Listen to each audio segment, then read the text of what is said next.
This used to be such a ditch. When I bought my office, which is just up those stairs, this entire area that I'm standing in now, that is beautifully developed, was actually full of kudzu, chain link fenced off. It was the Beltline before there was a Beltline. Today, it's one of the most thriving, richest, most enjoyable areas of Atlanta. And if you've been to the Beltline, you know exactly what I mean. Today's podcast episode with David Cummings is about a situation like this. The Beltline used to be a complete disaster zone. It was a abandoned property that no one wanted and no one felt safe in. It became Atlanta's biggest urban development project, and in many ways is now one of the city's top assets in terms of lifestyle, if not the top asset if, like me, you live near it. Atlanta downtown is facing a similar transformational inflection point thanks to the work of one entrepreneur, David Cummings. This conversation is as real as it gets. I hope you take the opportunity to learn more about downtown Atlanta and what's happening with a 16-acre tract that is now being developed for Founders First. You've earned a lot of fame in this community and the South. I was thinking about, last night when we were having the partnership dinner, you mentioned, we met quite a while ago. Looking back, it was like 2005, 2006. Yes. So Lisa and I met through the Entrepreneurs Organization many, many years ago. And that's one of my favorite pieces of advice for entrepreneurs is to join a peer group, whether it's YPO or Vistage or the Growth Collective or EO. But spending time with other entrepreneurs that are on the journey with you is just one of the absolute best things to do. From the first conversation that I met David at through EO, we were strangers. He was building a company called Hand and Hill, and he focused, even in that conversation back then, on culture. And culture has been a guiding part of David's story as an entrepreneur. And I must say, from a company that was built on culture to a venture scale company that was acquired and became part of a dynamic culture, orange culture at Exact Target, to Salesforce that acquired Exact Target. Then David built Atlanta Tech Village, which has completely transformed the startup culture in Atlanta. And now through Atlanta Ventures, you've targeted and now own the heart of downtown, and you're going to change the entire culture of the United States through the city. So I just want to present a little bit of an arc here for the conversation, because David is a humble leader and might not put it quite that way, but that's the way it is. David, what are you most excited about now, given all that you've achieved, looking into 2025 when it comes to building startups and culture? So a show of hands in the room, who's from Atlanta or lives in Atlanta or visits Atlanta often? We like to joke that the three hardest things to do in Atlanta, one is to solve the traffic. Yes. Check, check, check. Two is to help the Atlanta Falcons win a Super Bowl. And number three is make downtown Atlanta cool. And so we are wholeheartedly taking on challenge number 3.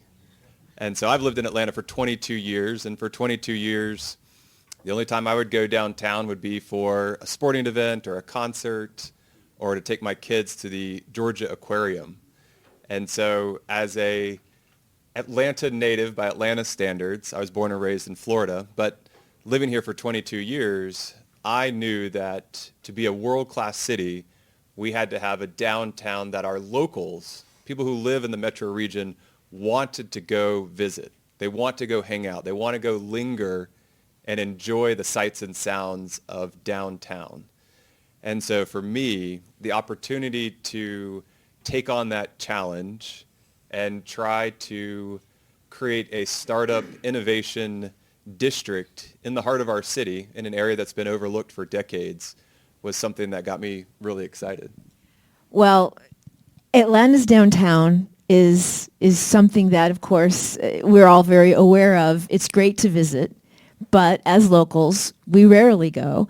But that visitor community, they're really happy. I mean, there's a reason the World Cup is coming in 2026 and Atlanta won, and it is because of downtown is delivering a fantastic experience for one type of person. How many visitors, I mean, what kind of traffic, what are some of the aspects of downtown that attracted you as an investor to the opportunity? So Atlanta was started when 3 rail lines came together in the 1830s and 1840s. It was originally called Terminus.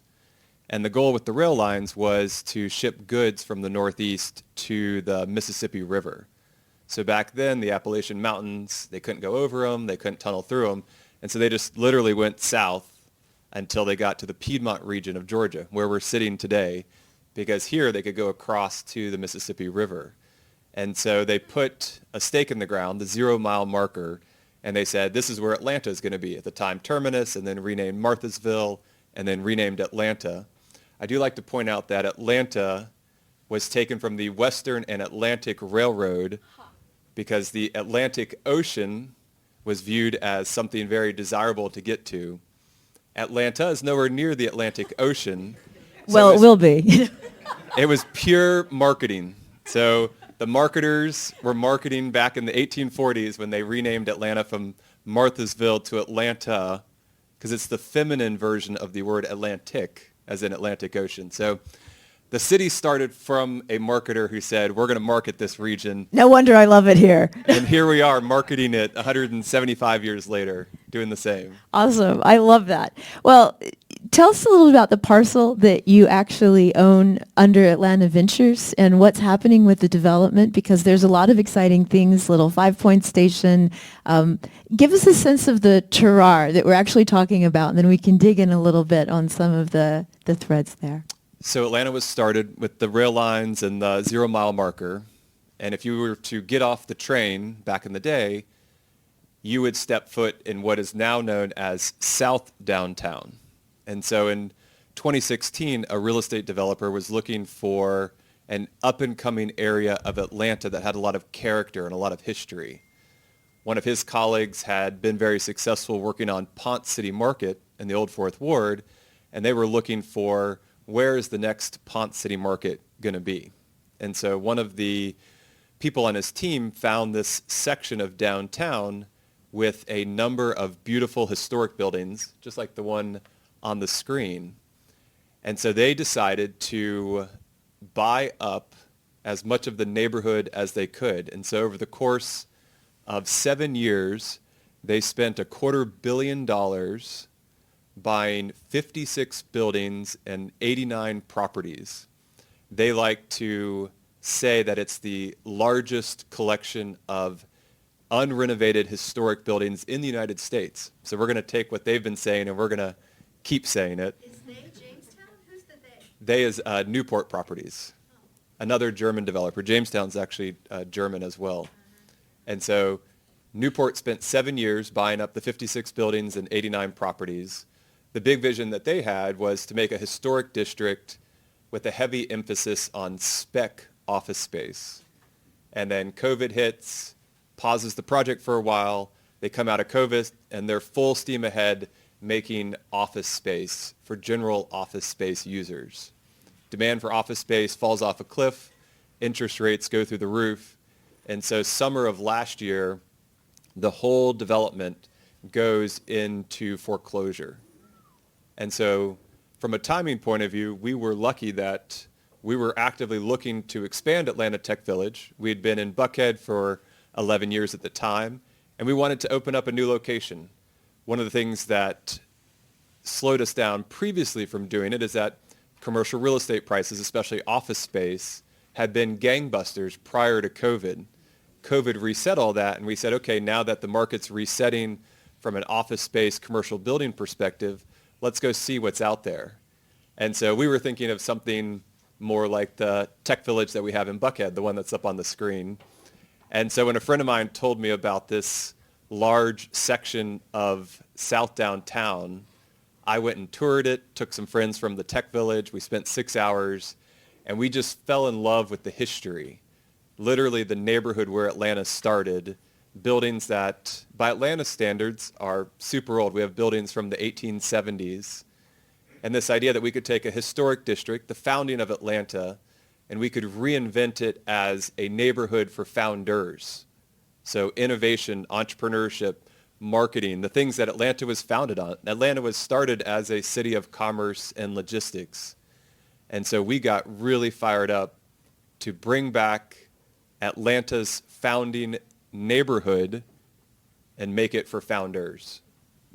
I love that. And I also love that we've all heard that the thinking that creates the problem is not the thinking that solves the problem. One of my favorite things about having David's leadership and Atlanta Ventures leadership in downtown is that they are not thinking like classic developers. And no one has solved Atlanta's downtown in, I don't know, a century. And so it's going to take some very outlier perspective and some very out-of-the-box thinking. What are some of the ways people should engage with our downtown today? Because last night at dinner, some of us had the opportunity to hear David talking about solving Atlanta's downtown, past visitors, where it's already very successful, is a very multifaceted problem. I think you were meeting with the sheriff, chief of police just yesterday. There's a picture posted on the blog about it. So there's a safety component. There's a people living component, and then there's a why live there component, which to some extent is solved by the promise of innovation and founders. So let us know some of the other things that you're thinking about in terms of how can Atlantans like us, like me, get involved in helping revitalize such a promising sixth largest metro in the U.S. downtown opportunity? Yeah, great question. So downtown Atlanta was founded before cars existed, right? So what's the number one thing people think of on the downside of Atlanta? Cars and traffic. And so from a city and from a region point of view, we're going to have to reinvent ourselves. Maybe it's partly driven by driverless cars and Waymos and Tesla robotaxis. Maybe it's driven by the Beltline. The Beltline's been one of the greatest economic miracles in Atlanta and has no signs of slowing down. But the big idea for downtown, across our section as well as the rest of it, is to make it a neighborhood that people want to live, work, and play, right? Historically, our downtown was the central business district, millions and millions of square feet of office space. And so it's going to be a big undertaking, but converting that office space to residential, making loft apartments, building new housing, building condos and townhomes, making it a neighborhood that has 50,000 people that live there full time. That's the long-term 20, 30-year goal for all of downtown. Within our section, we have 16 acres of land. And our 16 acres of land, we easily have room for 2,000 people to live there full time. And so the big idea is that downtown Atlanta is viewed as a neighborhood and is no longer viewed as a central business district. But it's going to take decades to get there. I'm looking forward to seeing the pieces of it that I will get to see. Tell me a little bit about the foundation that you're starting around South Downtown. Yes, so we just got our 501c3 status for it. It hasn't been announced yet, the new foundation, but we have a new nonprofit to help around both the social side. So one of the big challenges of downtown Atlanta is that over the decades of disinvestment, a number of well-meaning social services have been employed and built and created in downtown. And so anybody in the room that's been to downtown knows what I mean, which is homeless. So downtown has the largest collection of homeless shelters in the region, probably top 5 in the country. And so one of the challenges that we've had as a region is that we've grown tremendously. Marietta and Gwinnett and Alpharetta and Roswell and Peachtree City and Smyrna, and the list goes on and on. And go ask those city mayors, do you have a homeless shelter? Does Roswell, Georgia, the city, have a homeless shelter? No. Does Gwinnett County? No. Does Smyrna? No. What happened is they sent their homeless citizens to downtown Atlanta. And so downtown Atlanta, with a big heart, kept building more and more homeless shelters and social services, and more churches came in to do mass feedings. And so now you have thousands of shelter beds in downtown Atlanta. How can we have a healthy heart of the region when the neighboring successful suburbs aren't doing their fair share? So it's a really challenging issue, but it's all going to start with awareness and making it something that we talk about more honestly and more openly. So homelessness and unhoused is the number one challenge by far in downtown. And it was all done with a well-meaning, with a big heart to try to help people. But it has to be something that is not concentrated. Concentrated poverty has never worked, and it never will work. David, I really appreciate your leadership on this issue and talking about it and bringing us the opportunity to help solve it with Atlanta Ventures. So please keep tuned in to South Downtown. When you bring up the issue of homelessness and the unhoused, issues of safety, issues of urban blight and unintentional bad development like parking lot after parking lot, things like that, were you attracted to buying those parcels for purely financial reasons? No, this is the worst real estate investment ever. Not because the buildings aren't beautiful and not because the land isn't great, because there's a giant disconnect between rental rates and the cost of construction now, right? So with COVID and the bout of serious inflation, construction costs have gone up 40% in the last 4 years. And so it's a huge disconnect, and it's going to be there for a while between rental rates and construction costs. And then you layer on the challenges that downtown has. It's going to take a long, long time before that equation actually balances, cost of construction relative to the rents. And then from an Atlanta point of view, Atlanta being a boom town, it's a town that through our real estate cycle has built tens of thousands of new apartments. You look out the window and you see tons and tons of new apartments and condos just in Midtown alone, not counting the Beltline. And so in Atlanta, rental rates for apartments declined 6% year over year. So the cost of housing is actually going down in Atlanta. So construction costs went through the roof and rental rates are going down. And so from a investment point of view, it is a very poor financial investment, but a very strong investment for helping Atlanta over the long haul. So a lot of people call that philanthropy, a word we don't necessarily like to use in Atlanta. But I'd like to change somewhat the narrative on that, especially in our partnership at Valor, our community of courage. Truly, founders are called to problems, and you've solved many a problem with software, then solved many a problem with communities like the Atlanta Tech Village. And now parlaying that into, I believe, a new skill set that you will no doubt excel at beyond our wildest dreams, philanthropy. Do you think that's a natural arc? I know that's not a word that's well beloved by us capitalists. Tell me how you feel about that. I admit I don't love the word philanthropy for what we're doing. I like it to think of really from an entrepreneur first principles. This is a problem. We believe we can solve that problem. In this case, I might lose lots of money, but solving the problem is something that is worthy of the mission. And so while it might be considered philanthropy, I view it as, when you're given a lot of opportunities, a lot is expected of you. And so this is a way to make a difference. I'm really glad one of America's great leaders is here with us in Atlanta. Lynn? I have this question. What can we learn from the Beltline, though? Because I feel like the Beltline has created economic value that we didn't understand that development could do, or am I making that up?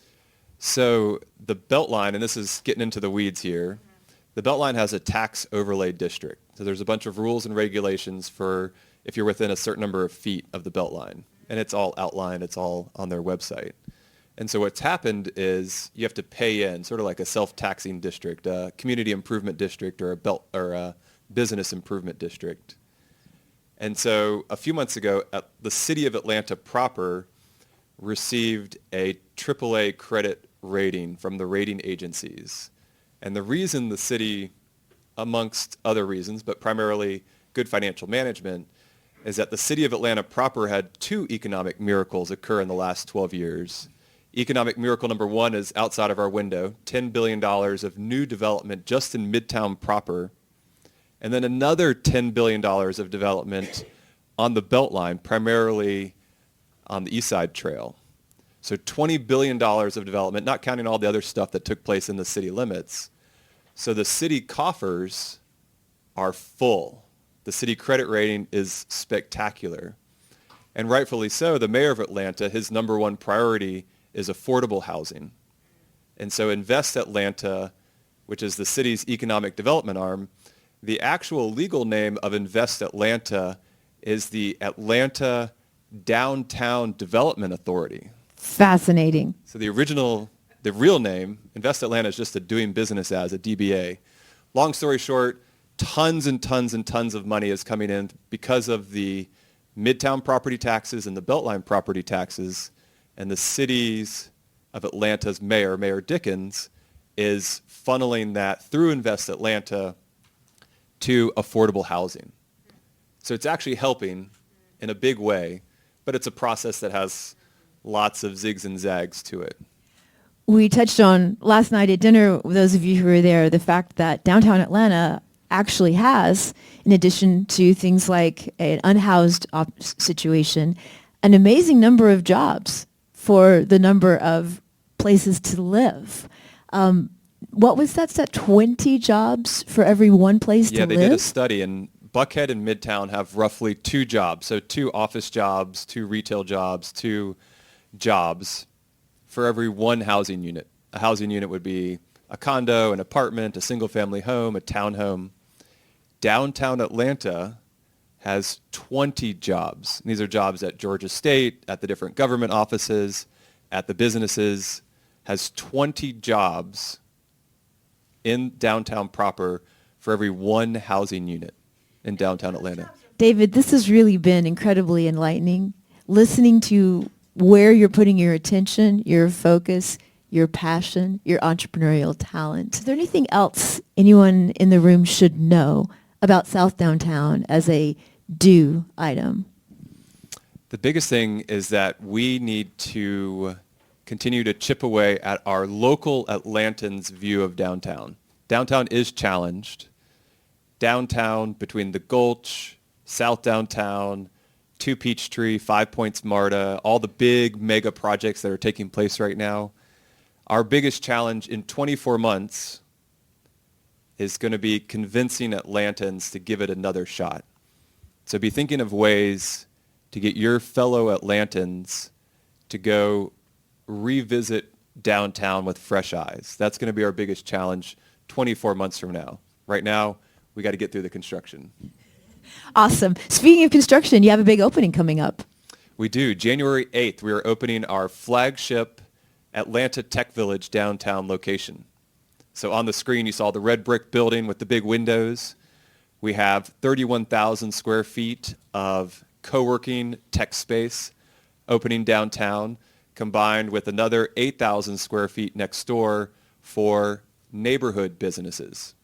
So 2 buildings for tech startups and entrepreneurs, and then 1 dedicated building for Main Street neighborhood entrepreneurs that want to build downtown. Restaurants, coffee shops, anything? All right. Well, guys, we have our work cut out for us in Atlanta. We already knew it, but now we have a huge advantage. David Cummings' leadership. Thank you very much. Thanks, Lisa.